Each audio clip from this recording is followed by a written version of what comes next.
This evening, as we have made our transition in our readings in the services, both morning and evening, we've made it through the reading of the book of Ruth, and now we're into 1 Samuel. So wanted to have an overview of the book that might be helpful as a reference as we make our way, and maybe as we're reading specific portions of 1 Samuel. Maybe perhaps these reference points can help us to kind of keep our minds centered on what major themes God is wanting us to pay attention to and make those applications. But in their history, basically we're seeing the transition from the period of Judges to the Kings. Of course, there was such a disastrous period concerning leadership in the period of the Judges. There essentially was no leadership. Every man did what was right in his own eyes, and you begin to quickly find out just how far that will take you, especially in terms of depravity and ungodliness. It'll certainly take you very far in those realms, and you have no one guiding you or any position of leadership to kind of set the standard and help people achieve a better quality of life spiritually for the Lord. And so now we're in that transition where God is beginning to set up some leadership for them. And we're going to see some things come out of that throughout 1 Samuel and then on into 2 Samuel. But the book essentially begins with a very interesting account of a woman who's unable to bear children, Hannah. And it says the Lord had actually closed up her womb. And really kind of a great example of unwavering faith and a willingness to be persistent in prayer. Hannah, even though we realize that it was the Lord who closed her womb, she was constantly pleading and prayer to God, and is very persistent in this, and God grants the request, and she is thrilled, to say the least. She is overwhelmed with gratitude and is determined to dedicate this child in the service of the Lord out of the deep thankfulness and a grateful heart that she displayed, that God has answered her prayer. I want to begin reading here in 1 Samuel chapter 1, just a kind of glimpse of just the attitude of this woman and what she had in store for her child. There, 1 Samuel chapter 1, beginning in verse 19. It says, Then they arose early in the morning and worshipped before the Lord and returned again to their house in Ramah. And Elkanah had relations with Hannah his wife, and the Lord remembered her. I love that. That's a great statement. The Lord remembered her. And certainly we need to have that kind of faith that regardless of the things that are going around us, even when it seems like things aren't really moving in the direction that we would like, and maybe you sometimes think, where is God in all this? The Lord knew exactly where she was and picked the perfect time to bring this about. The Lord remembered her. And verse 20, it says, It came about in due time. That's a key phrase, in due time. Always perfect timing with God. We sometimes question. We ought not question the timing of the Lord. It may not always be perfect for us, but it's always perfect for Him. In the right time, in due time, after Hannah had conceived, that she gave birth to a son, and she named him Samuel, saying, Because I have asked him of the Lord. And this is going to set up several key themes throughout the book. And so it kind of very purposely begins here, because we're going to see what happens when individuals don't, like Hannah, have this confidence that when we have troubles, we need to go to God. We need to ask Him, and we need to humble ourselves. And that's what she did. She humbled herself in her pleadings. We see the way and how dedicated she was. Her lips, remember, were moving and constantly, fervently in prayer, so much so that, remember, she was mistaken as perhaps maybe one who maybe had a little bit too much to drink. He said, No, that's not going on here. I'm so engrossed in prayer. And she humbled herself, dedicated herself, trusted God, and God came through. And she realizes that is what has happened, and she's paying homage to the Lord now and showing her gratitude and showing that in her great humility, she owes everything to God and was now going to use this blessing in her life to show gratitude and honor to the Lord. Now she opens up in prayerful song and praise in chapter 2, and there are three themes that chapter 2 sets us up for. Three things that come out of her prayer that we're going to see, or in her song, we're going to see throughout the book. One of the themes that is expressed in her prayer of gratitude is that God opposes the proud and exalts the humble. God has a great way of turning the scales in ways that often do not favor how man would like them to, but certainly favors how his attitude is. And God loves humble people. And God is always seeking to exalt the humble, and he will always bring down the proud. And that always seems like it doesn't really go with man's logic.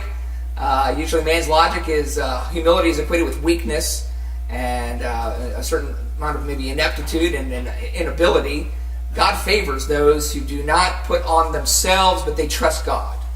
And they put all their strength and they put all their blessings in the case of recognizing God has done this, and I'm going to rely heavily on him, not myself. And God is going to show that he's going to exalt that. He opposes the proud, exalts the humble. Another thing that comes out in her expression of gratitude is something interesting that expresses that despite human evil, God is at work. Remember, Hannah had to go through this quite a bit as she was constantly being ridiculed and made fun of and mocked, and constantly kind of at the humbled state of not being able to bear children, and so many others around her were just kind of deriding her because of this. And so we often kind of wonder, is God doing anything about this? And she expresses, even though there's constant evil all around us, that does not negate the fact that God is working. We just can't always see it.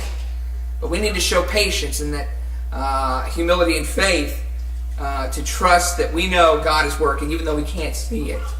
And he will show himself and reveal himself when he sees fit that all things are working out, and he will reveal that to us.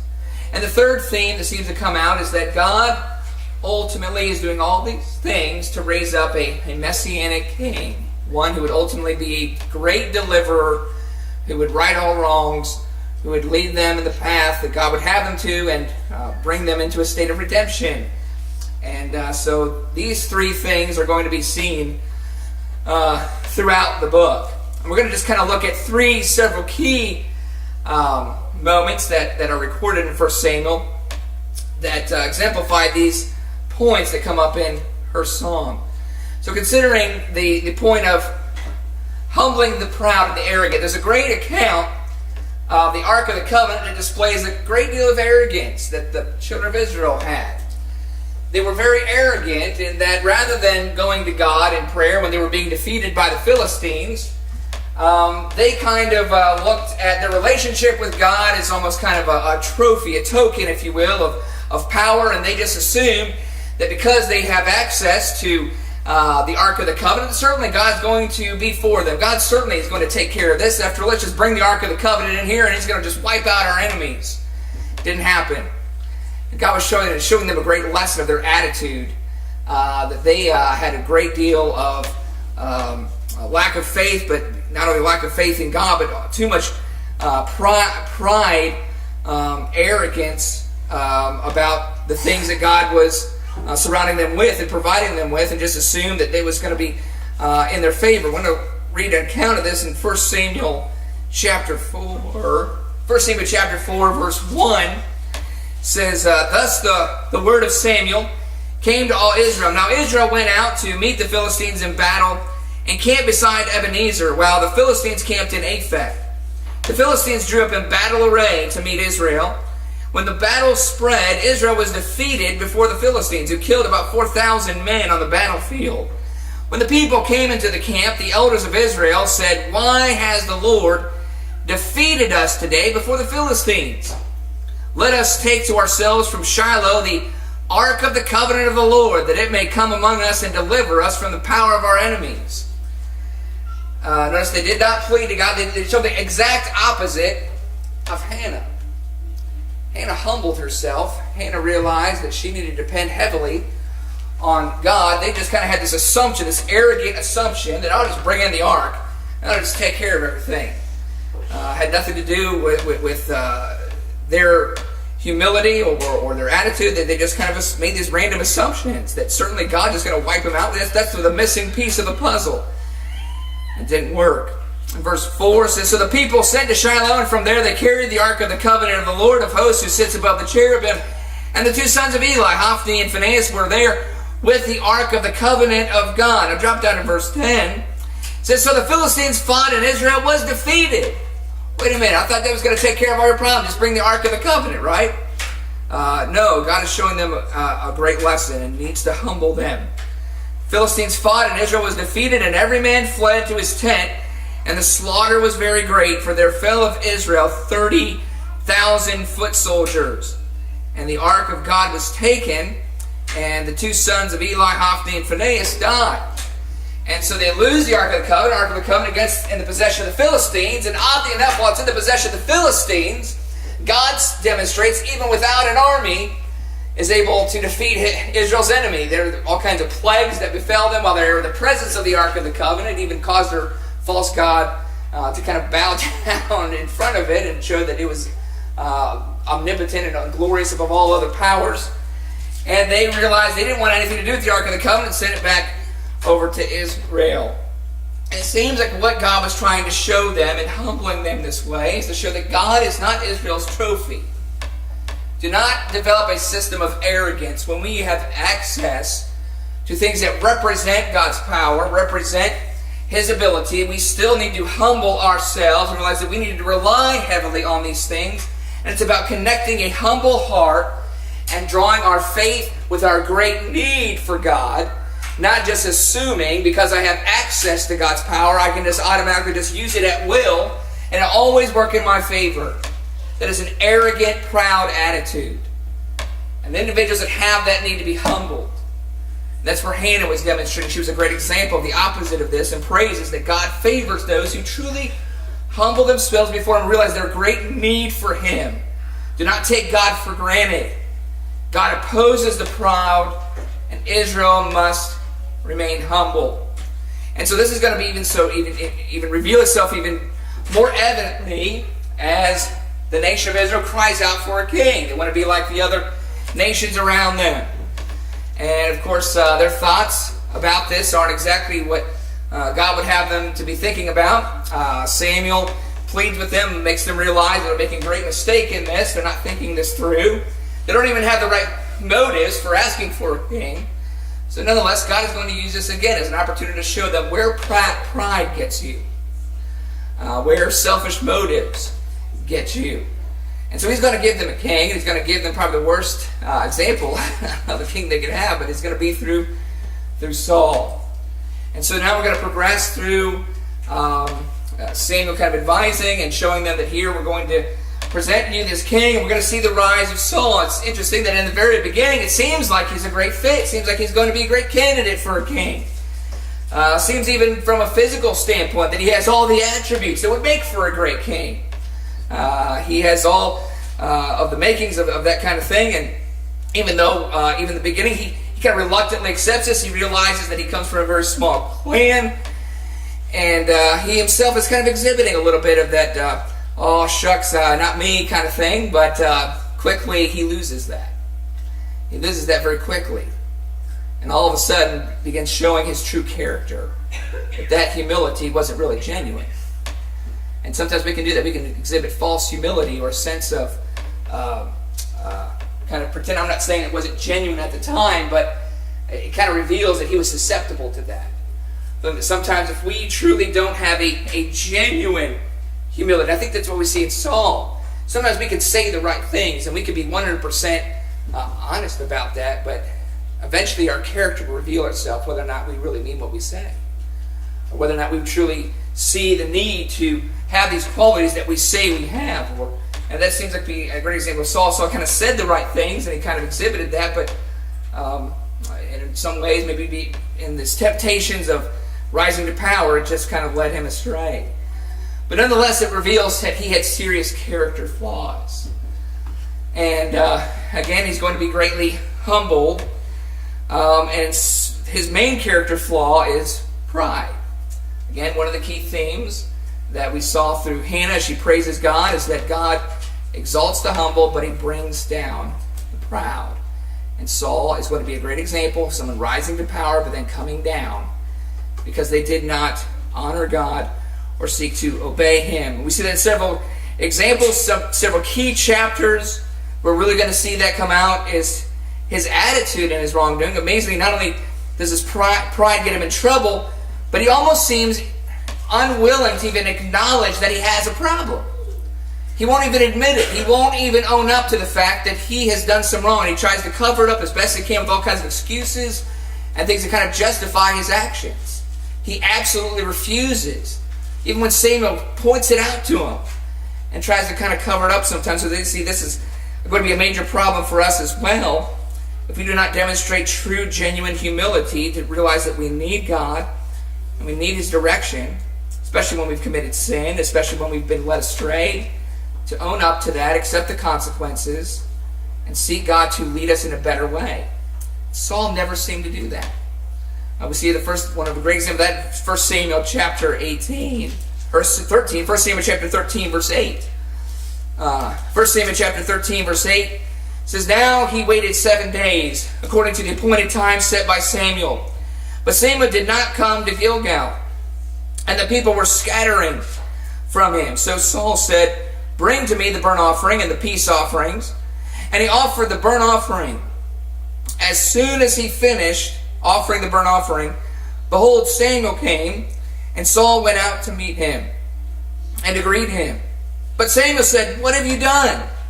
And Saul said, Because I saw that the people were scattering from me, and that you did not come within the appointed days, and that the Philistines were assembling at Michmash. Therefore I said, Now the Philistines will come down against me in Gilgal, and I have not asked the favor of the Lord. So I forced myself and offered the burnt offering.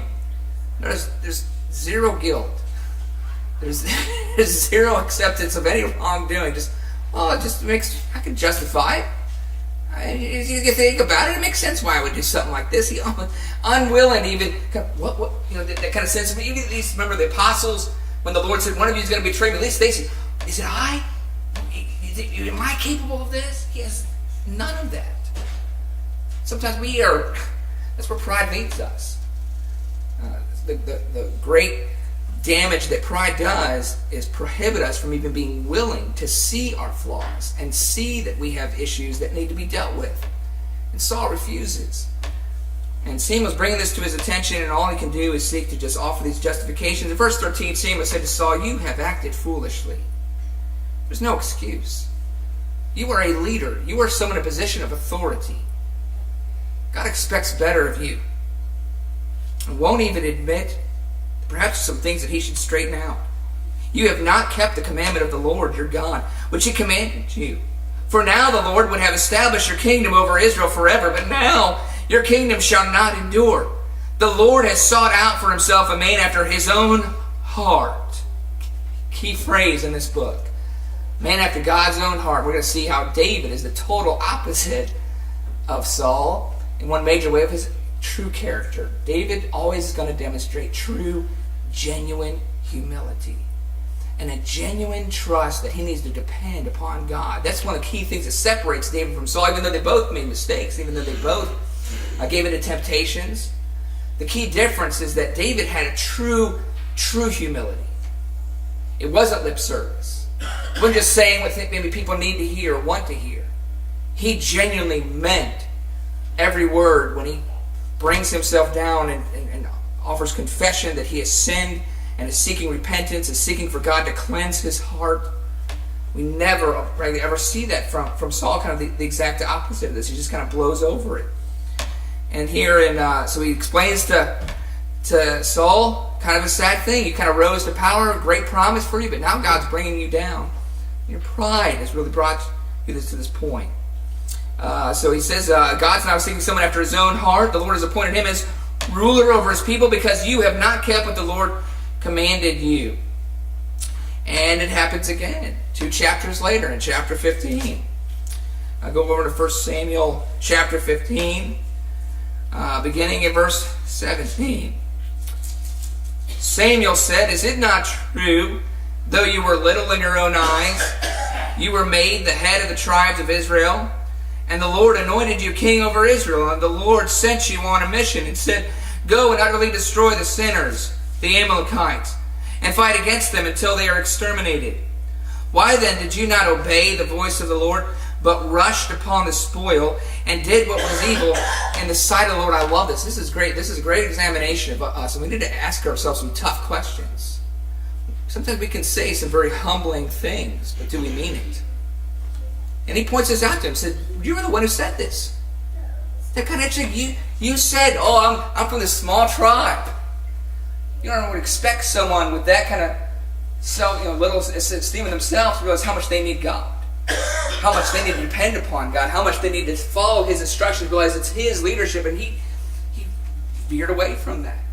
Which there was something in his character that revealed he had major issues with this, and he never dealt with it. He should have.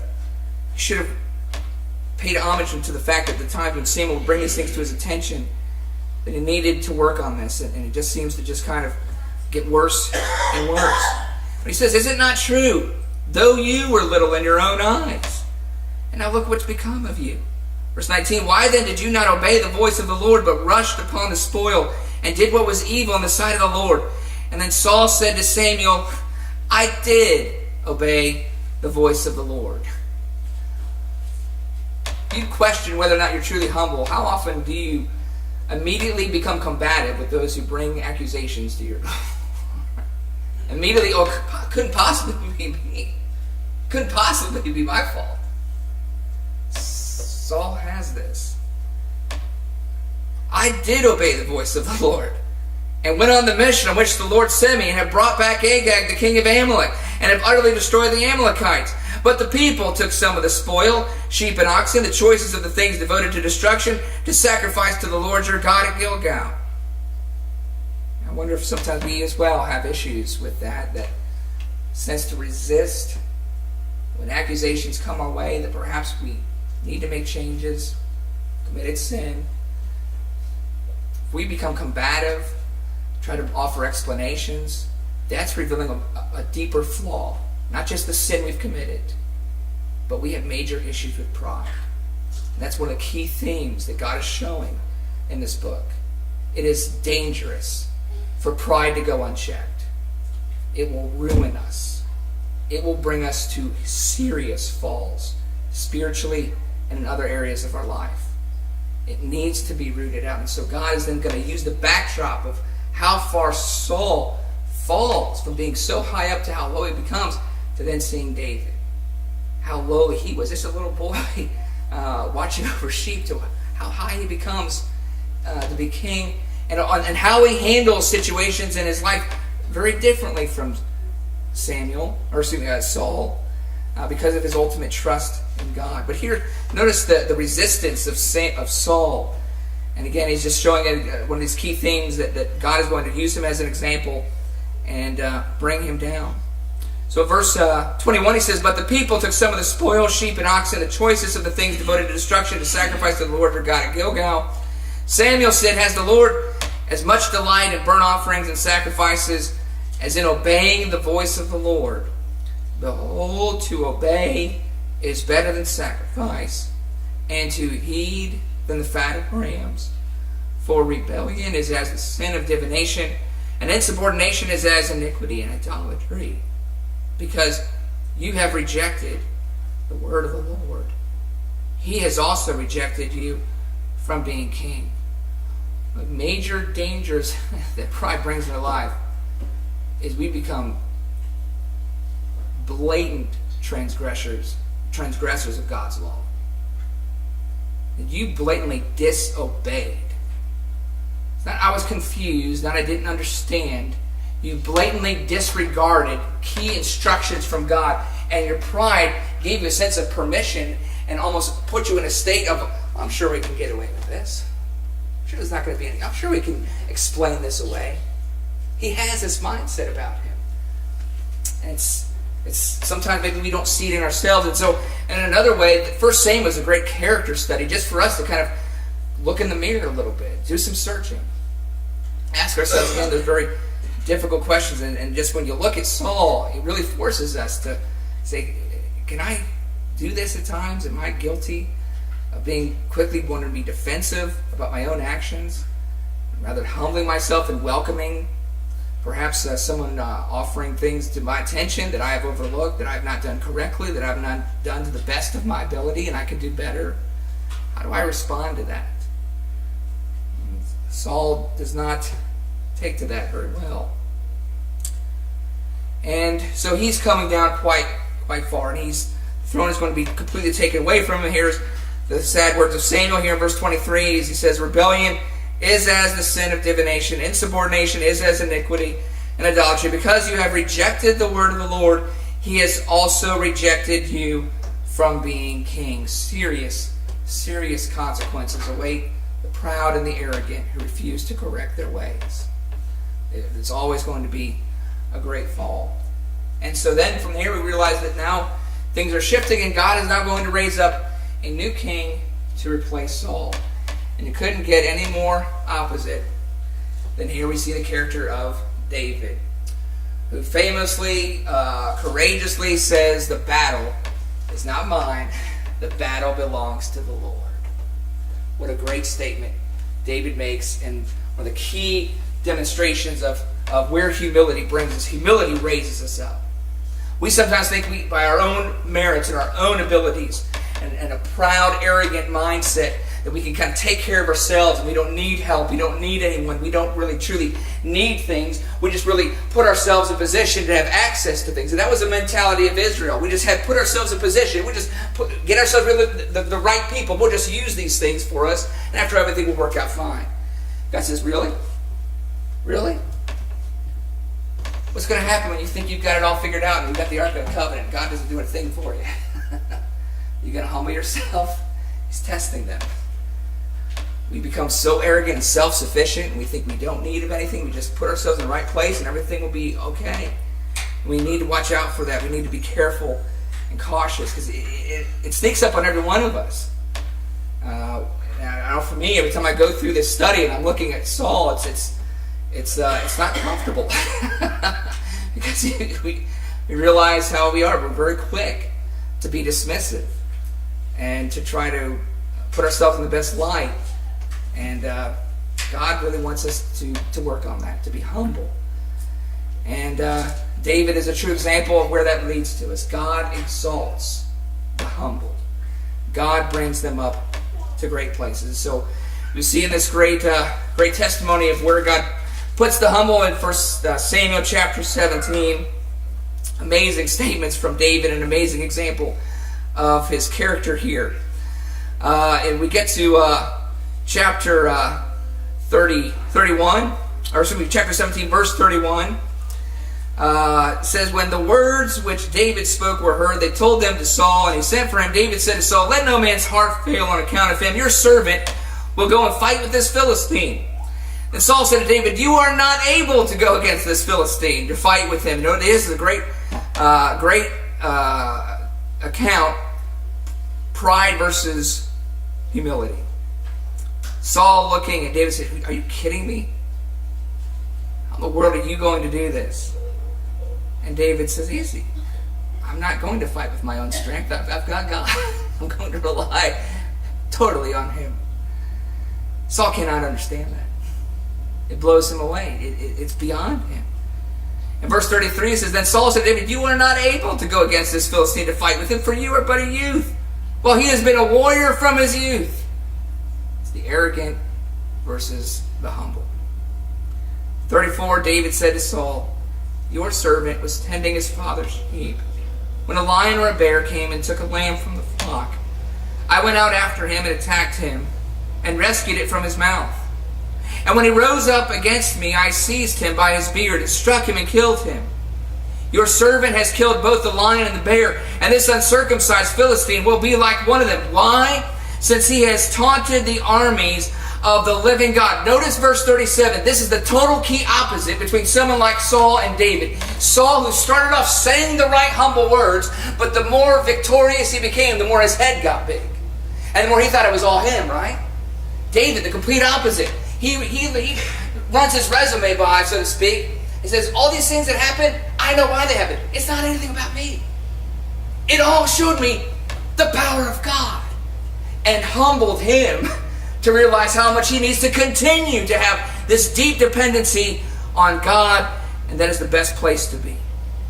He says, I love this, in verse 36, he says, your servant has killed both the lion and the bear, and this uncircumcised Philistine will be like one of them, since he has taunted the armies of the living God. And David said, the Lord who delivered me from the paw of the lion and from the paw of the bear, he will deliver me from the hand of this Philistine. David exalts true upright character. In other words, he doesn't just say the right words, he lives it. That's the question for all of us. Do your actions back up what you say? Is it just it's the right thing to say? Or do you genuinely mean it? That's a great study for us, Saul and David. One of these individuals lived up to every word. One of them, it seems like, kind of got off the path and revealed what they were really about. David, in all of his flaws, never veers from this. He always keeps true to this sense of his dependency, that he needs always to rely on God. Even when he sees him drifting away from it, he comes back and realizes that he needs to strengthen that up again. And so David, again, victoriously is the victor in the battle. And it's amazing as we see the dialogue continue in verse 41, 1 Samuel 17, 41, that the Philistine came on and approached David with the shield bearer in front of him. When the Philistine looked and saw David, he disdained him, for he was but a youth and ruddy with a handsome appearance. The Philistine said to David, am I a dog, that you come to me with sticks? And the Philistine cursed David by his gods. The Philistine also said to David, come to me, and I will give your flesh to the birds of the sky and the beasts of the field. That David said to the Philistine, you come to me with a sword, a spear, and a javelin, but I come to you in the name of the Lord of hosts, the God of the armies of Israel, whom you have taunted. This day the Lord will deliver you up into my hands, and I will strike you down and remove your head from you, and I will give the dead bodies of the army of the Philistines this day to the birds of the sky and the wild beasts of the earth, that all the earth may know that there is a God in Israel, and that all this assembly may know that the Lord does not deliver by sword or by spear, for the battle is the Lord's, and he will give you into our hands. What I love about David is you don't have to rehearse things like that. They come naturally. When you are of true character, these kinds of things spill out, and it's genuine. That's the difference. David meant every single word of this. This is not something that he thinks is if I just say the right thing, maybe that was Israel's problem. Remember, if I just have the right things around me, everything's going to work out. No. You had better be genuine. God honors a genuine, humble heart, not just those who say the right, humble words. There's a difference. I love that David is pure 100% genuine. Verse 48, then it happened when the Philistine rose and came and drew near to meet David, that David ran quickly toward the battle line to meet the Philistine. And David put his hand into his bag and took from it a stone and slung it and struck the Philistine on his forehead. And the stone sank into his forehead so that he fell on his face to the ground. And something else that David is going to show in his great, genuine spirit of humility and dependency on God is that because of this and several other things that happen in David's life, as he kind of rises in prominence and so many people are singing his praises and he's kind of overshadowing Saul. Of course, Saul is just going to try to make David's life miserable. David exhibits something else that Hannah says in her prayer song, that despite the wickedness of men, trust that God is always working. David shows this in how many times he could have easily killed Saul. But instead he's going to trust that even though Saul's acting wickedly, God is going to be the one who's going to sort all this out. I'm not going to put my hand on the Lord's anointed, but he trusts that God, if it's God's will, he will deal with you. Because God's will is eventually to set up a righteous king. And he had total confidence and trust in that. Several occasions where we see that is where he easily could have taken Saul out, and he chooses not to.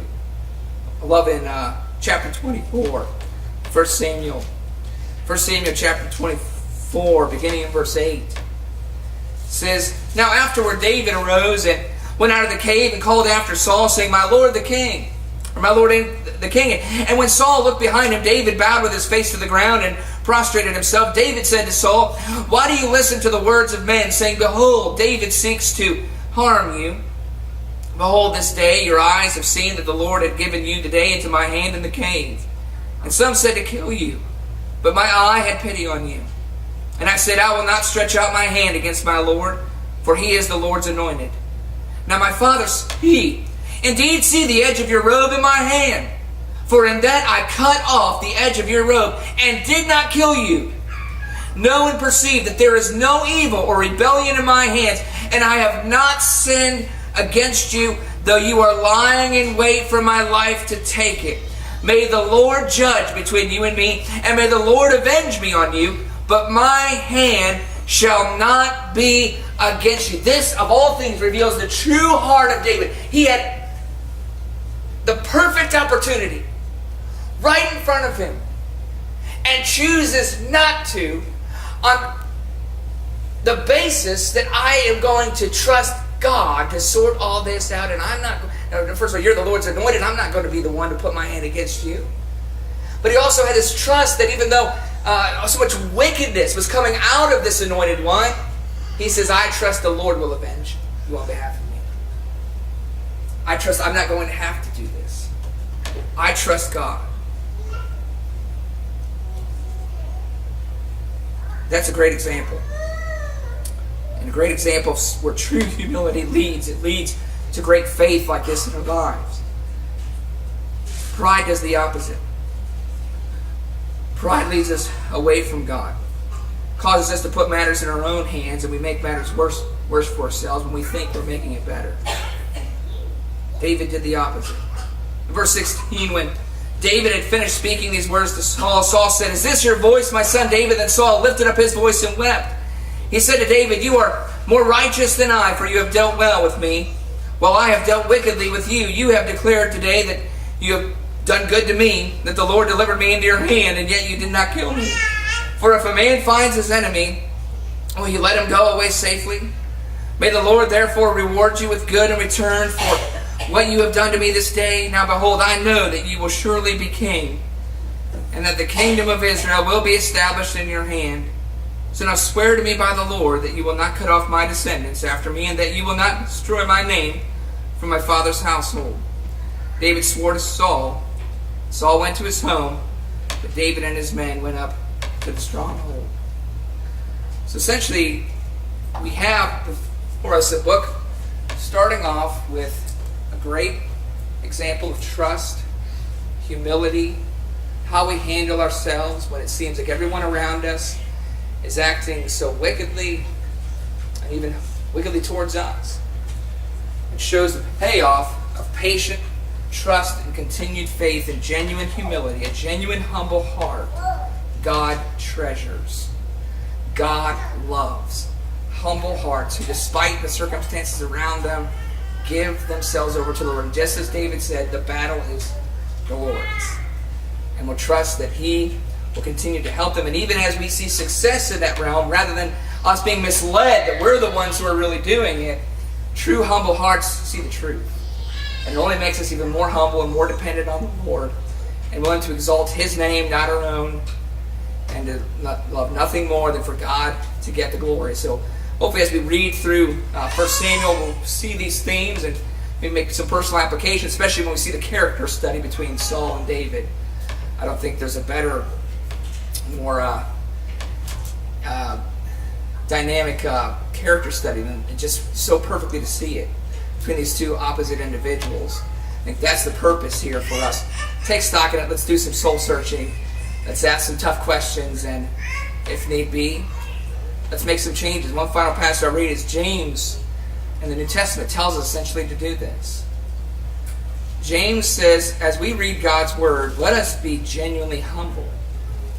Let us truly be willing to accept what we see. And when we see the truth, let us make the proper changes. I just want to read that passage. We'll close our lesson. But here in James chapter 1, beginning in verse 23, says, For if anyone is a hearer of the word and not a doer, He is like a man who looks at his natural face in a mirror. For once he has looked at himself and gone away, he has immediately forgotten what kind of person he was. But one who looks intently at the perfect law, the law of liberty, and abides by it, not having become a forgetful hearer, but effectual doer, this man will be blessed in what he does. So just one question we need to ask ourselves as we go through 1 Samuel. Every time we're reading it. Are you Samuel or are you David? Let's be honest. And as we accept the truth, are we going to be Samuel or are we going to be David? If I see the truth and I find, or Saul on David, I apologize. If I find I'm a bit more like Saul, will I be like David and accepting it and humbling myself and saying, God, I need to make some changes. So let's go through that exercise, hoping that will be what we do. We accept whatever rebuke we need to have and be better for the Lord. If anyone here has never obeyed the gospel of Jesus Christ, we encourage you to do that before it's too late. We have an opportunity here this evening. We have water ready. As we mentioned in our sermon this morning, the gospel is very simple. Mark 16:16, he who believes and is baptized will be saved. We can help you do that. We will be glad to assist you. You come to the front. We'll help you obey the gospel. If you've already done so, you straight away need help, encouragement, confession of sin, and we can pray with you and encourage you and let you know we support you. Please do so while we stand and sing this song, Encouragement.